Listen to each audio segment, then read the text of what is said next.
తీర్థయాత్ర కార్యక్రమానికి స్వాగతం. సృష్టి స్థితిలయ కారకులైన త్రిమూర్తులకు సైతం శక్తియుక్తుల్ని ప్రసాదిస్తూ ముగ్గురమ్మల మూలపుటమ్మగా తన వైభవ ప్రాభవాల్ని చాటుకుంటోంది జగన్మాత. ఆ జగజ్జనని పలు రూపాల్లో వివిధ నామాలతో వ్యక్తమైంది. ఆ నామ పరంపరలోని దివ్యావతారం హన్మకొండలోని పద్మాక్షీదేవి. దేశంలో మరెక్కడా అమ్మవారు ఈ నామధేయంతో విలసిల్లదు. హనుమకొండలోని పద్మాక్షమ్మ ప్రత్యేకత ఇది. ఈనాటి తీర్థయాత్ర కార్యక్రమంలో ఈ ఆలయ విశేషాలను తిలకిద్దాం రండి.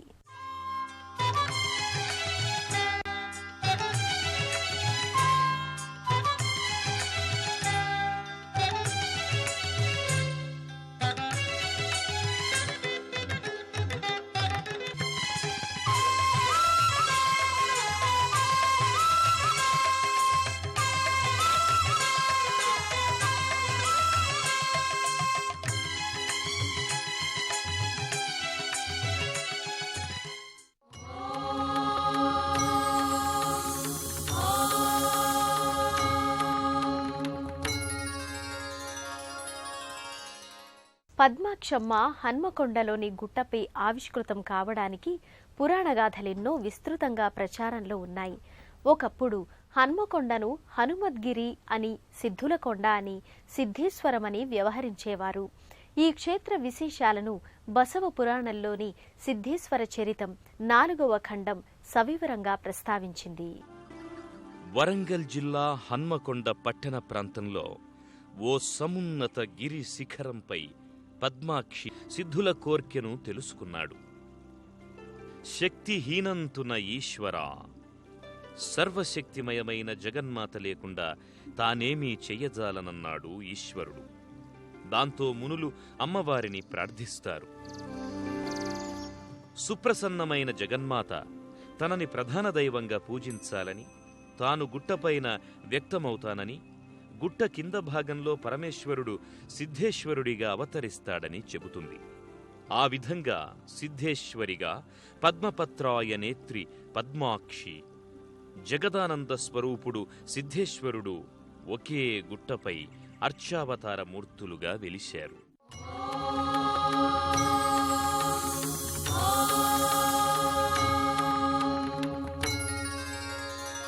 గర్భాలయంలో గుహలాంటి సన్నిధిలో సకల సన్మంగళకారిణి, సచ్చిదానంద రూపిణి, అనంత తేజోమూర్తి పద్మాక్షీదేవి కొలువుతీరి ఉంటుంది.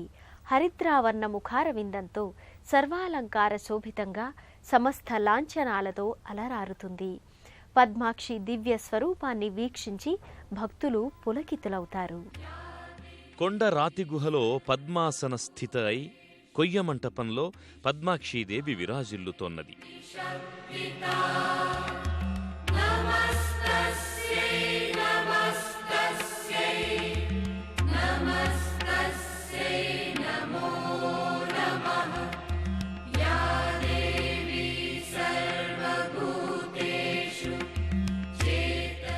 భక్తులు నేరుగా గర్భాలయంలోకి చేరుకొని ప్రత్యక్షంగా పూజల్ని నిర్వహించుకోవచ్చు.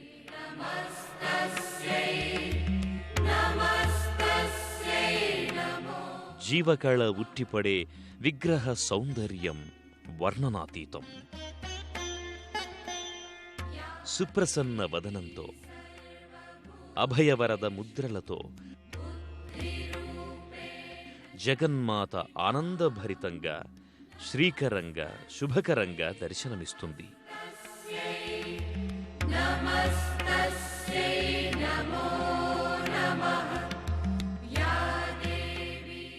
నిశితంగా గమనిస్తే గుహాలయంలో కొలువుదీరిన పద్మాక్షీదేవి ప్రతిరోజు 3 రూపాల్లో 3 దశల్లో కనిపిస్తుంటుంది. ప్రాతకాలం బాలాయం,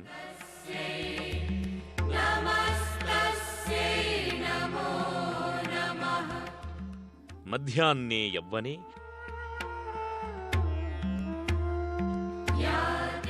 సాయంకాలం వృద్ధస్వరూపిణి అని పద్మాక్షీదేవి విషయంలో చెబుతారు. పద్మాక్షీదేవి ఉదయ సమయంలో పాలుగారే మోముతో బాలికలా గోచరిస్తుందట. మధ్యాహ్న సమయంలో నిండు యవ్వనవతిగా, సాయం సమయంలో వయస్సు మీద పడిన ముదుసలిగా ప్రకటితమవుతుంది అంటారు.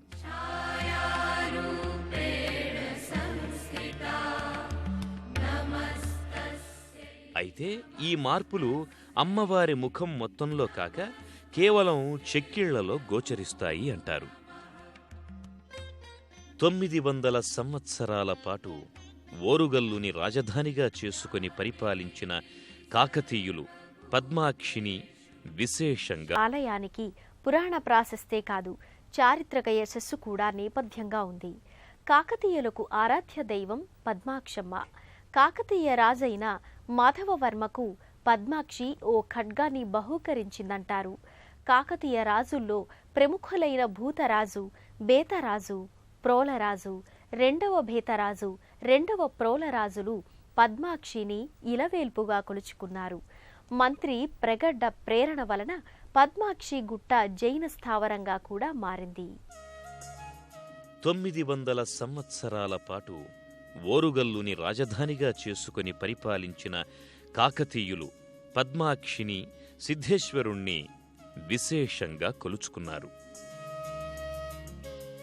వారి కాలంలోనే ఈ గుట్ట ప్రఖ్యాత శక్తిధామంగా విరాజిల్లేది.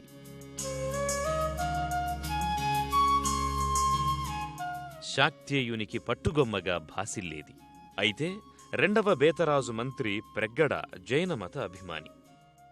శాక్తేయునికి కేంద్రమైన పద్మాక్షి గుట్టను జైనుల ఆరాధ్య ధామంగా చెయ్యాలనుకున్నాడు.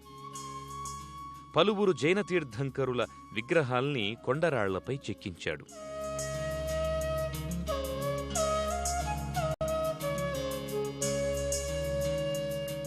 అంతేకాదు, గర్భాలయంలో పద్మాక్షి చింతనే మహావీరుని విగ్రహాన్ని కూడా ఏర్పాటు చేశాడు.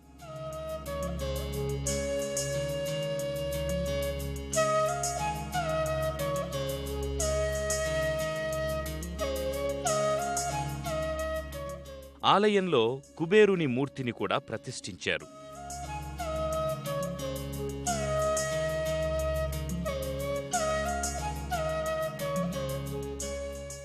ఆలయ ముఖమంటపంలో, కొండబండలపై, ఆలయ ప్రవేశ మార్గంలో, ఇలా ఆలయ ఆవరణలో సర్వత్రా జైనమునుల విగ్రహాలు గోచరిస్తాయి.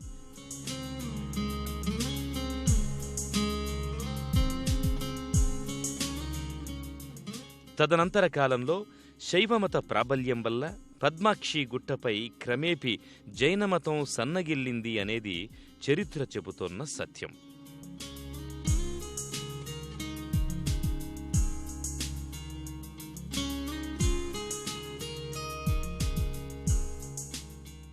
అలాగే గర్భాలయానికి వెలుపల ఇరువైపులా దుర్గారూపాలకు సంబంధించిన చిత్రాలున్నాయి.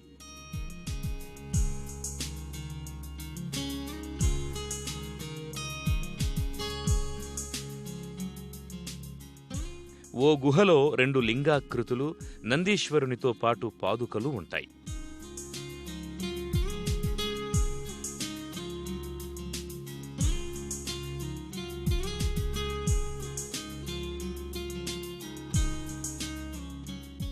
ఇదే గోడలపై ధ్యానముద్రాంకితులైన మునుల ప్రతిమలు గోచరమవుతాయి. పద్మాక్షి అమ్మవారు కొలువుదీరిన గుట్ట క్రింద లక్ష్మీ నరసింహస్వామి దేవాలయముంది.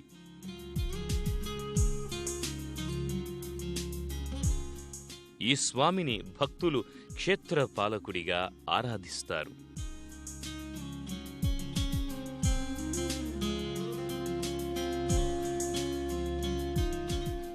పద్మాక్షి అమ్మవారి గుట్ట క్రింది భాగంలో పద్మాక్షమ్మ చెరువుంది.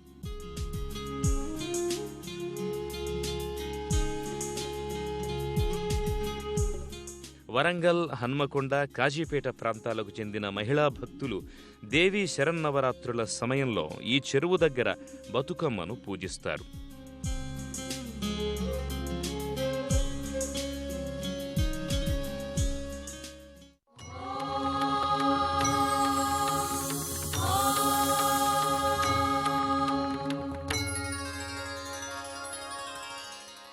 పంచాక్షి దేవతల్ని ఆరాధిస్తే పంచ మహాపాతకాలన్నీ పటాపంచలవుతాయి. పంచభూతాల శుభాశిస్సులు చేకూరుతాయని దేవి భాగవతం వెల్లడిస్తోంది.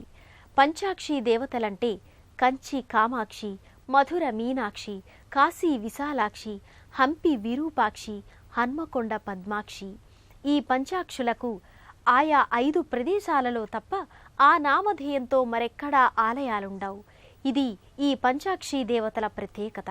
భూప్రపంచంలో ఉండేటువంటి పంచాక్షి దేవాలయంలో కంచి కామాక్షి, మధుర మీనాక్షి, కాశీలో విశాలాక్షి, హన్మకొండలో పద్మాక్షి, హంపిలో విరూపాక్షి. ఇవి పంచాక్షులు. ఈ పంచాక్షులు కలియుగ ఆశాంతం వరకు ఇవే ఉంటాయి. కానీ ఈ పేరుతో పునఃదేవాలయ నిర్మాణం కానీ పునఃదేవతా ప్రతిష్టలు కానీ జరగవు అనేటువంటిది ఇవి దేవతా శాసనం. ఇంకొకటి, ఈ శక్తి స్వరూపిణి యొక్క పద్మాక్షి కోరిన కోరికలు నెరవేర్చేటువంటి ఇలవేలుపుగా కాకతీయులు అమ్మవారిని అర్చించి వారి యొక్క కాకతీయ సామ్రాజ్యం యథేచ్ఛంగా పరిపాలించారు. ప్రతి చైత్రమాసములో వసంత నవరాత్రాలు, ఆషాఢమాసములో పాంచాన్నిక దీక్ష అంటే 5 రోజులుగా శాకాంబర ఉత్సవాలు మరియు శరన్నవరాత్రులు మాత్రం ఇక్కడ బ్రహ్మాండంగా జరపబడుతుంది. శుక్రవారం అమ్మవారికి కుంకుమార్చనతో పాటు విశేష పూజల్ని నిర్వహిస్తారు.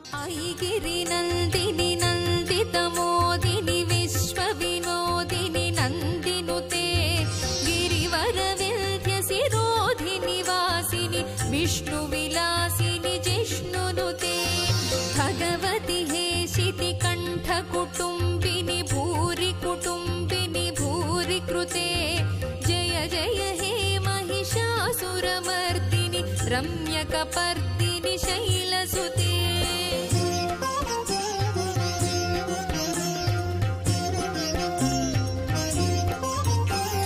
సురవరవర్షిణి దుర్ధరధర్షిణి దుర్ముఖమర్షిణి హర్షరతే త్రిభువన పోషిణి శంకరతోషిణి కల్మషమోచని ఘోరరతే తనుజని రోషిణి దుర్మదశోషిణి దుఃఖ నివారిణి సింధుసుతే జయ జయ హే మహిషాసురమర్దిని రమ్యకపర్దిని శైలసుతే.